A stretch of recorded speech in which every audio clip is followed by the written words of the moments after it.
So why are monopolies so bad? Well, basically, monopolies are able to extract extra money from us, the consumers. And there are other problems and anti-competitive behaviors monopolists engage in.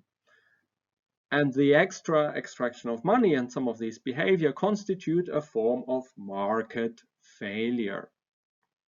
How do we know this? Well, we can basically compare what happens in a monopoly market to what would happen in a competitive market. Let's compare what happens in a competitive market to what happens in a monopoly market.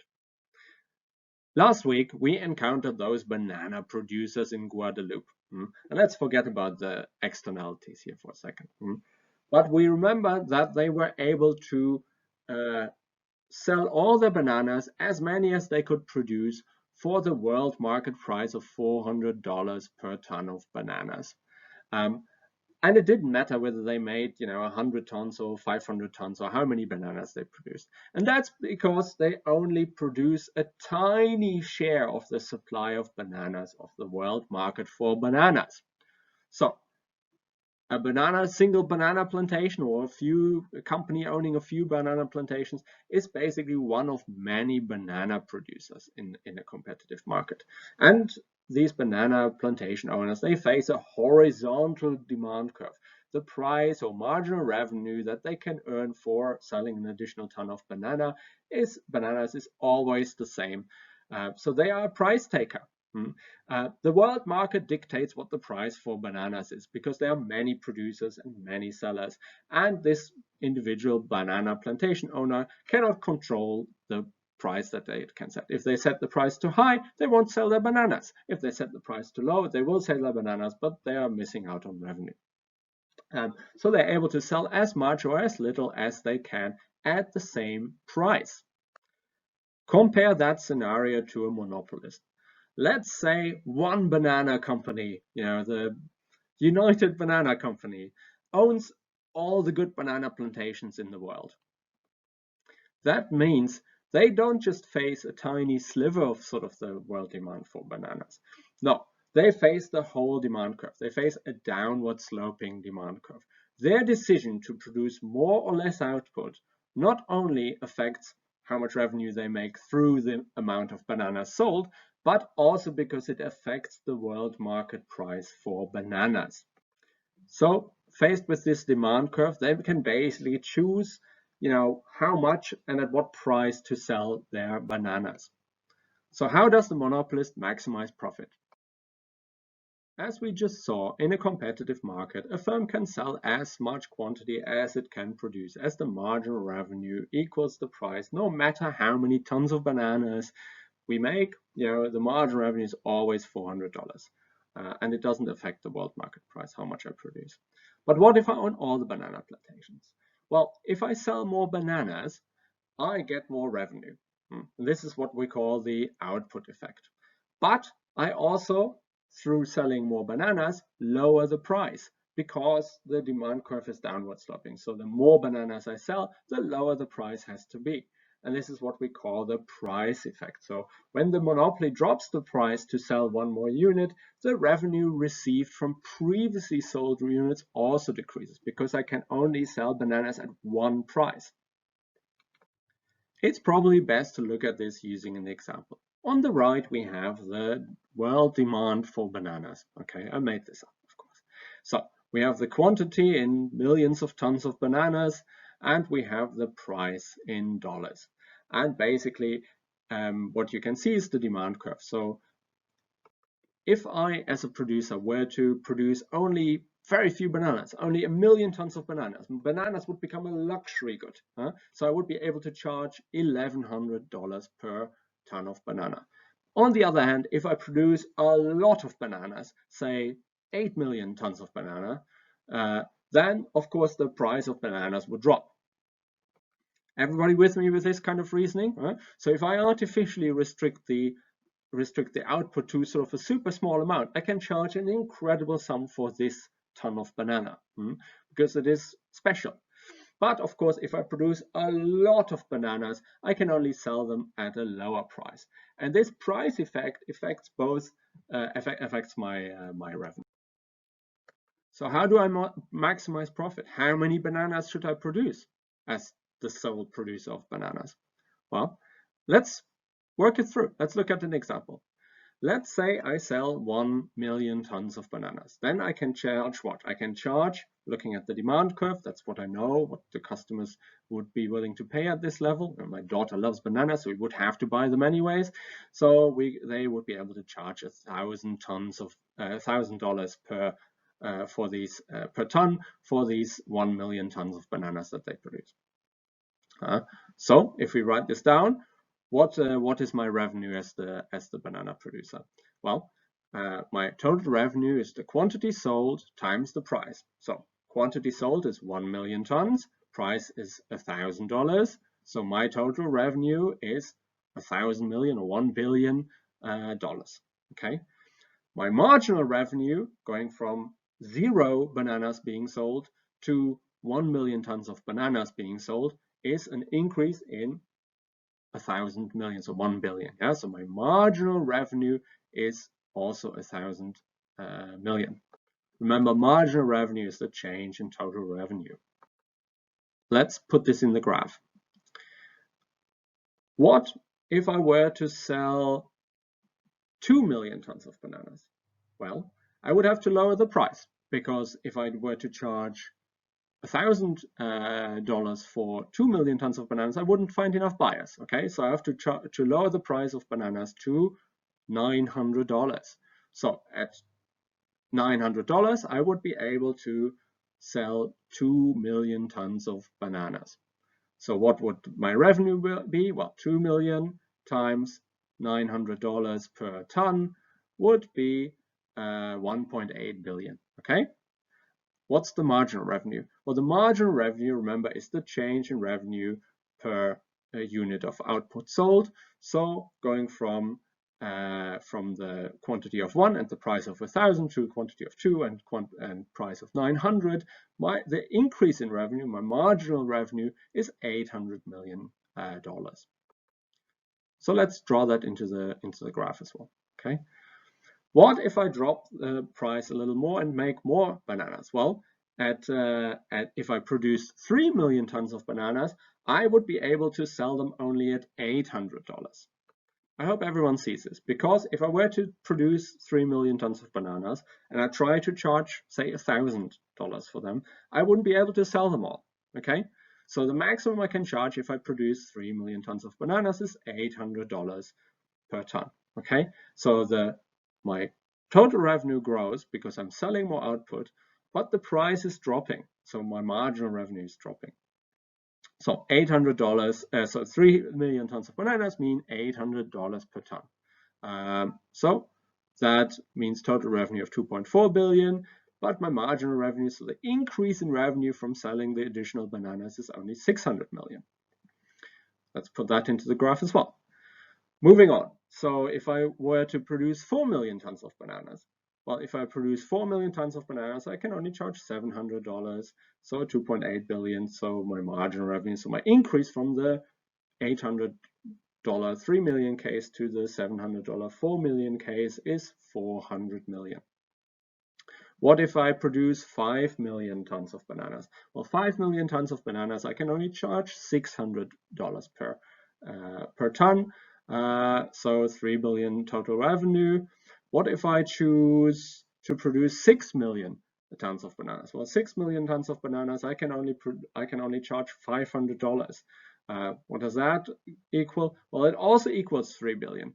So between the case of producing 6 million tons of bananas or 5 million tons of bananas, I'm actually not making more money. So the marginal revenue is 0. What if I produce 7 million tons of bananas? Well, if I produce 7 million tons of bananas, I can only charge $400 per ton of banana. And that means that I only make a total revenue of 2.8 billion. And my marginal revenue at that point is actually negative. So I'm selling too many bananas. It is too costly compared to what I can actually charge for the bananas.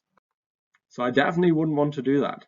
What if I produce 8 million tons of bananas? Well, 8 million tons of bananas, I can only charge $300, so I end up with 2.4 billion total revenue and a marginal revenue of minus 400 million. So what we can see is basically that my marginal revenue falls faster than the demand, falls faster than average revenue.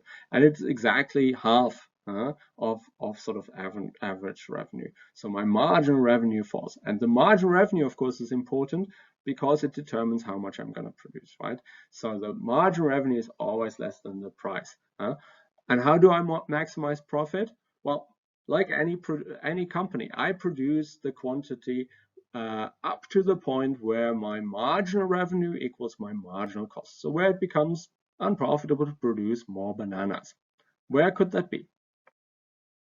Well, let's think about it. So this is the demand curve, bananas again, and this is the marginal revenue curve we just identified. We just figured out that basically as the monopoly supplier, my marginal revenue curve falls faster than the price.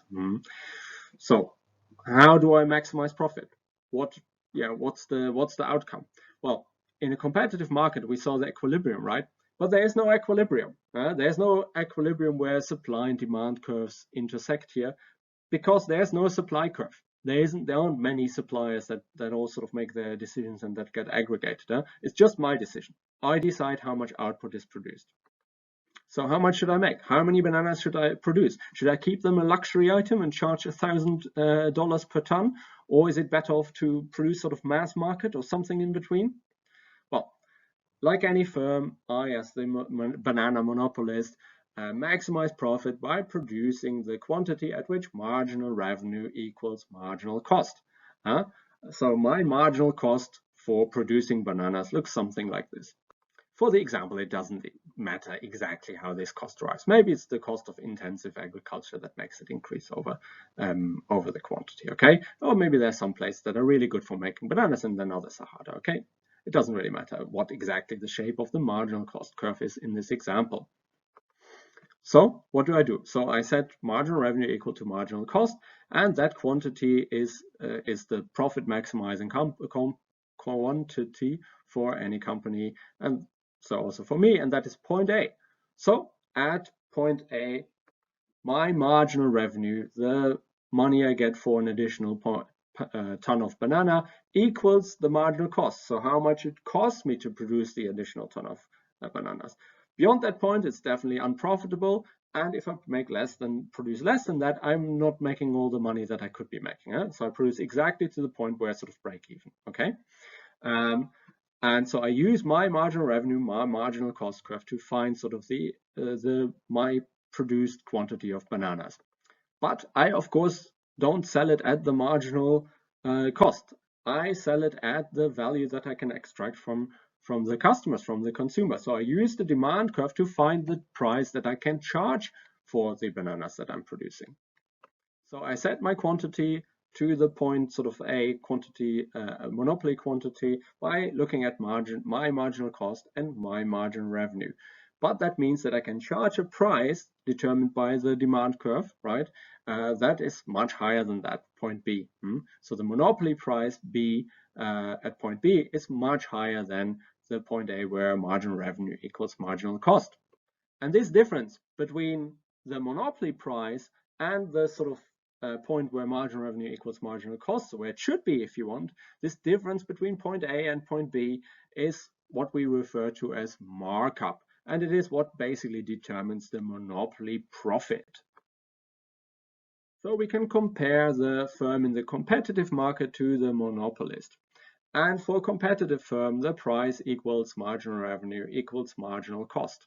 But for a monopolist, the price that they get, that they can charge, exceeds their marginal revenue, marginal cost. So there's an extra profit to be made. And this is what we refer to as monopoly rent or monopoly profit.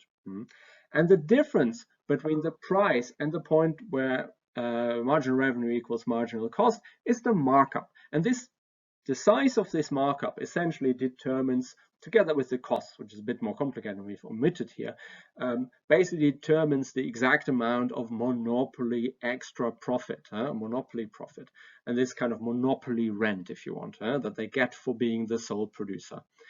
And the size of this markup and this monopoly rent can be substantial. And that's what in the next video, where John Oliver kind of makes fun of some markets, is what the business news people and the stock market analysts get so incredibly excited about. So these companies, monopoly companies, can make huge extra profits, but we all pay for it as consumers. So what exactly does the size of the monopoly profit, of the monopoly rent, depend on? The size of the extra profit and this markup basically depends on how price elastic demand is. Now, we haven't talked about elasticity, but the basic idea, I think, is quite simple. The basic idea is that demand for certain goods is more elastic with respect to price than for other goods. Take luxury goods or entertainment as an example. In this case, demand is elastic. If the price changes by a lot, people will restrict the purchase of luxury items and entertainment. And so the demand curve is much flatter for those kinds of goods. In other words, consumers respond strongly to changes in price. Or think of the case of direct or good substitutes. The banana market is actually kind of probably not a good example of a monopoly, right? Because if the price of bananas gets a lot higher, people will just buy different kinds of fruits. And it is only a small section of consumers that are really addicted to bananas that have to buy those bananas. Most of us will substitute bananas with different fruits if the price is too high. But please don't tell my toddler. But this is basically what you see in the graph here. So the demand is quite elastic. So consumers respond quite strongly to price changes. So the monopolist is not able to extract a huge amount of markup and a huge amount of sort of extra rent. What about cases where demand is inelastic? So think of the example of a life-saving drug. Here demand is very inelastic. People will have to buy it no matter what the price is. Other examples include like water or electricity. In this case, the demand curve is very, very steep. In other words, consumers will respond very little to price changes. They will just have to pay the extra price, basically. So demand is inelastic.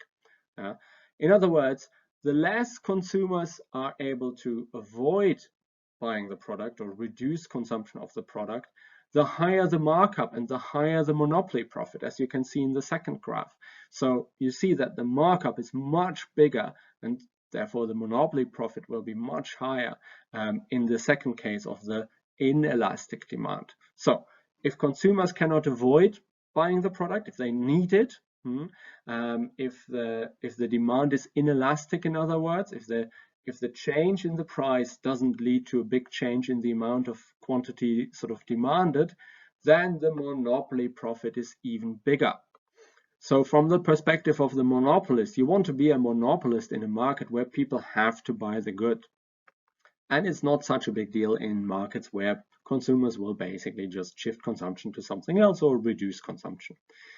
So this is a problem. So the very high price for essential goods that consumers have to buy no matter what, and they pay the high price because that's all they can do, is what makes monopoly so bad, of course.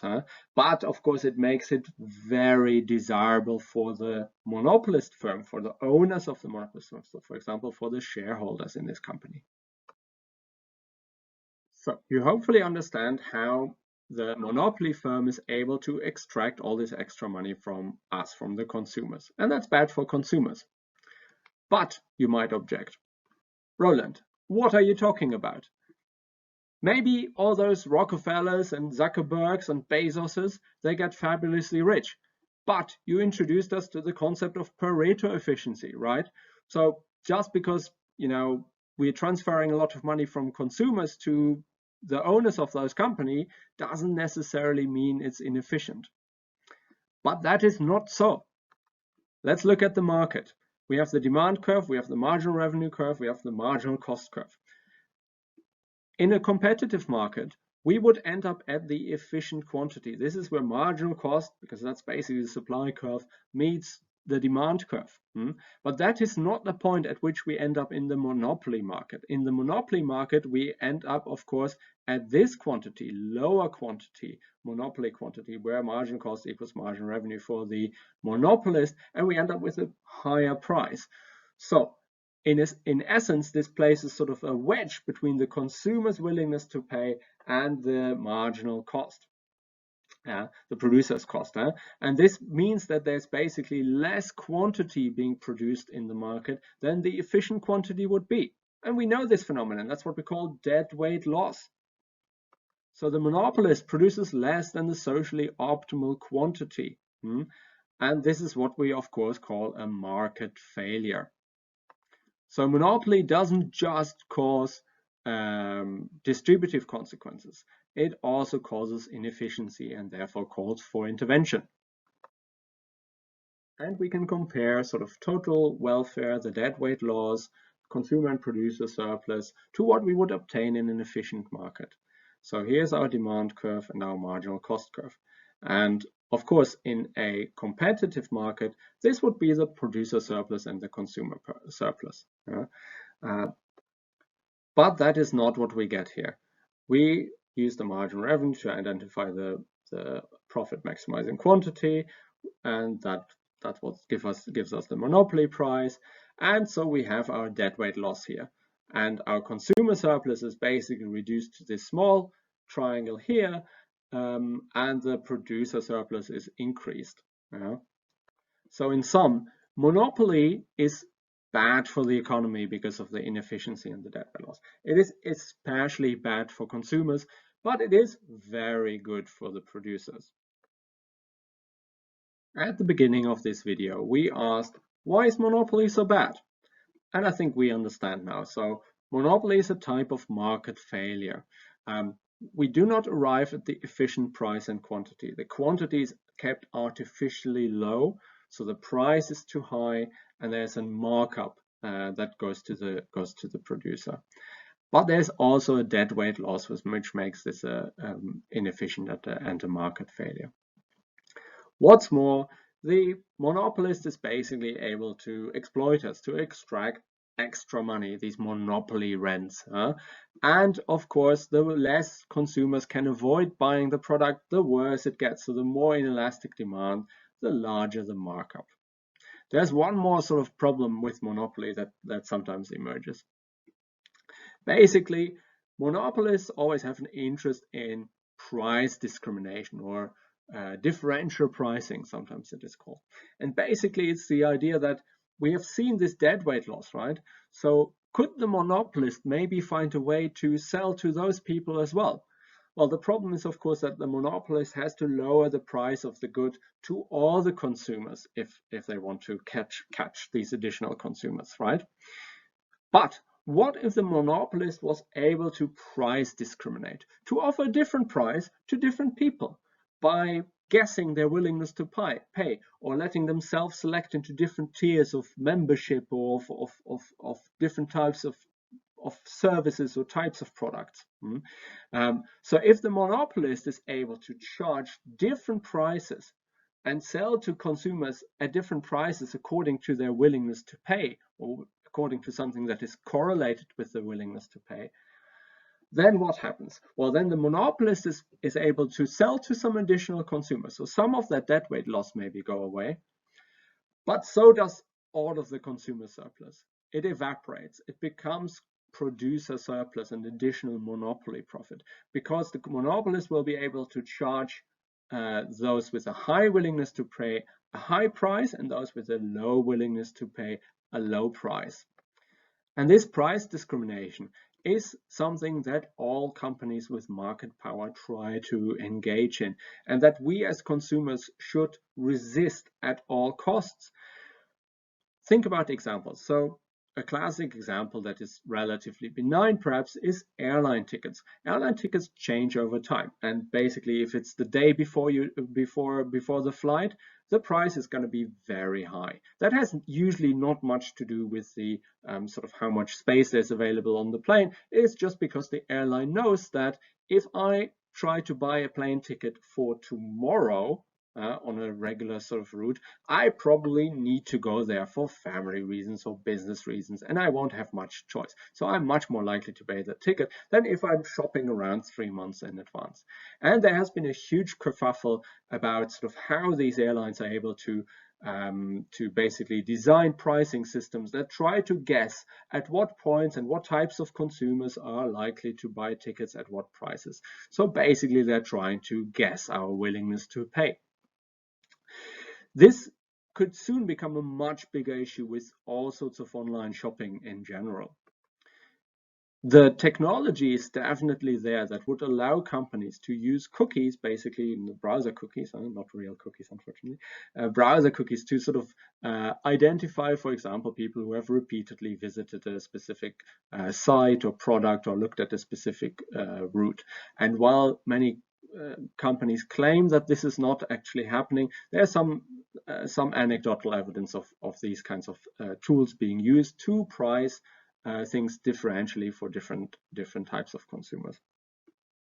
So, for example, I think the hotel booking site Orbitz has for many years discriminated between Apple users and others, guessing that Apple users have more money than non-Apple users. And so if you're an Apple user and you go to Orbitz, you pay a higher price for the same room. But these sort of clandestine price discrimination techniques consumers often resist or get very worked up about. But there are less obvious ways in which this works. I gave you the Sky example before, me having to pay for the pleasure of watching my favorite football team. One simple way they do this is by basically offering different types of contracts for their pay TV. So there's different packages that are being offered, and of course, being the sucker that I am, I'm paying for the Ultra HD version, so I pay more than if you just get the HD version for the football. But that is basically them trying to, or successfully guessing that I'm able to pay just a little more for something that is in essence a very similar product. And if the monopolist is able to engage in this price discrimination or differential pricing, they can reap astronomical profits. And so this is one of the additional sort of big problems that come with the problem of monopoly. I want to give you one more scenario of sort of a market, and that's the idea of a monopsony. So a monopsony is the existence of a single buyer of a product or labor, for example. And in the same way that a single seller can have market power, a single buyer can have market power and decide the quantity demanded. And this leads to the similar effects to the monopoly situation, in the sense that there's basically an inefficiency and inefficiently low quantity demanded of, for example, labor, and a below efficiency price, so wage in the labor example. Okay, and there are many examples of this. If you think about, for example, local labor markets where there's perhaps only one dominant employer, and this employer is able to pay people wages that are much lower than what would obtain in a situation where there was a competitive market. The NHS, for example, is also a monopsonist in the sense of being the very dominant employer of nurses in the UK.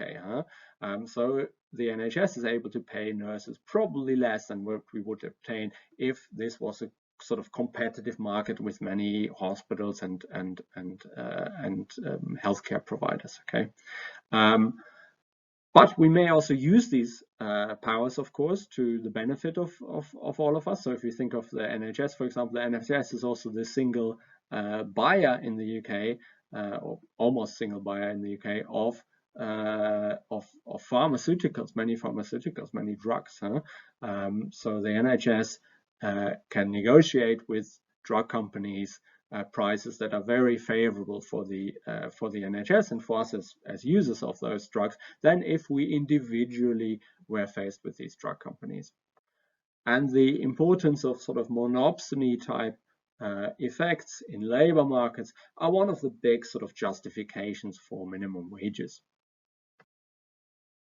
Okay, so I've probably convinced you that market power and monopoly power is bad for consumers and for the market as a whole. But of course, it is very, very nice for those companies. So there's a conflict between sort of public interest and the consumer interest and the interests of these private companies. And to see how this plays out in some really funny examples, I would like you to watch a clip from the John Oliver show on corporate consolidation. This video is not going to be on Media Central because I don't hold the copyright to sort of large clips from the John Oliver show, obviously. So if you are in China, where your government doesn't want you to be able to see what's on YouTube, what you will have to do is you will have to log into the UCL VPN first so that you can watch the video on YouTube.